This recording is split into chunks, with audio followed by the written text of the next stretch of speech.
How long is too long? That is the question posed today in this podcast. 10 minutes, 1 hour, 45 minutes. When a student at Ball State needs care, the health center is the place they go to. The Ball State University Health Center is a place on campus utilized by many college students seeking medical care. Conveniently placed between the dorm Kinghorn and the Recreation Center, the Health Center offers flexible hours ranging from 8 a.m. to 6:30 p.m. Monday through Friday. While the convenience and the flexibility of the hours are perks to using the BSU Health Center, there is a downfall, mainly involving the punctuality of the center itself. The Ball State University Health Center renders long durations of waiting for Ball State students seeking care, which presents a problem for those who need treatment and may not have access to other forms of health care while attending the university. Some students do not have cars to take them to minute clinics off campus, so the health center is quick access to care. And sure, it is only natural for there to be wait times when it comes to seeing a doctor, especially with the way the Ball State Health Center is set up, which is on a first-come, first-served basis. But waiting times exceeding 1 hour, that's just ludicrous. I myself have been a victim of the never-ending wait at the Ball State University Health Center. It was freshman year, and I'm pretty sure I had pneumonia. I'm very susceptible to it, and I just did not feel good. I knew I needed to get a prescription to clear it up, so I visited the health center. Got there probably 11:30. I went as soon as I woke up. I walked straight there, and I signed in with the little kiosk. They called my name, and I filled out the paperwork, and I waited and waited and waited. Eventually, they called me into the back room, and then I waited some more. And I had a chemistry exam at, I think it was 2 o'clock, but that was in 40 minutes. I had been waiting there that long, and I needed to get my prescription, but the doctor still wasn't in yet, and I was afraid I was going to miss my chemistry exam, so I actually had to walk out without a prescription.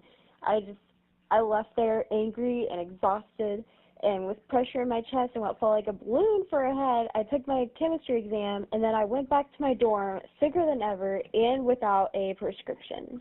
The thing is, it's not just my close friends and classmates telling me about how horrible the wait times are. It's people on my social media who I don't even talk to on a daily basis, and sometimes I've never even met before, that are complaining about the same exact issue.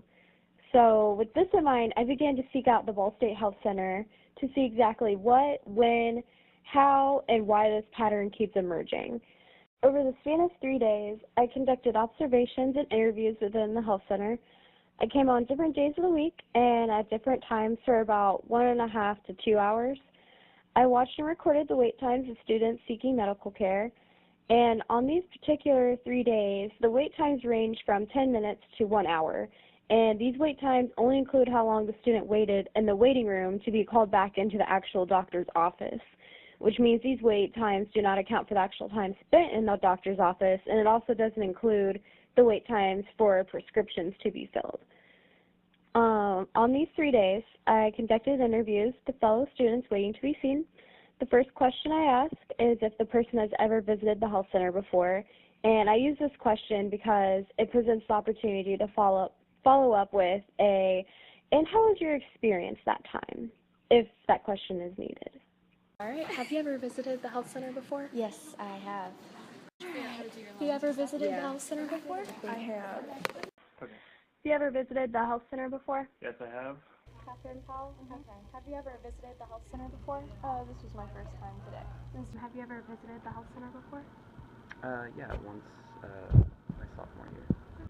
Well, many of those who I interviewed had been to the health center before. My next question was how their experience was, and some said that they did not have any problems, while others began to tell me their horror story. No, I mean, all I've ever really heard anybody complain about it is, like, waiting for things. Could you tell me a little bit about that experience? I walked in, got a ticket, waited for like 30 minutes, and then they told me to go get an x-ray at the hospital. Could you tell me a little bit about that experience? Let's see, when you walk in, they tell you to sign in, and then I sat down and waited for 3 hours for my appointment, and then they called my name, and I went to like this little room and waited probably more like 20 more minutes, maybe more than 20 minutes. Okay, can you tell me a little bit about that experience? Well, I was having trouble with my foot. I wasn't really sure what was wrong, but I went and I signed in, and it took him like 2 hours just to get me back there. Could you tell me a little bit about that experience? I went in there, signed my name, waited about like an hour and a half, and when I went in, they looked at me and then, let me go on my way and gave me some medicine for it. Okay. Do you feel like that was a long amount of time to be waiting? I feel like for what I was going in for, it was a long amount of time, but it is a first come, first served basis, so I guess just the time I was going was when everyone else wanted to go too. As a pattern about wait times emerged, I began to seek out the answers. So I sought out the person who receives probably the most complaints firsthand, a secretary named Patricia Lemon. Would you say there's like a time of the week or a day of the week or a specific time that's the busiest? Like, when would you recommend a person to come in? First thing in the morning, any day. First thing in the morning? Because after lunchtime, the wait time doubles. The wait time doubles around then.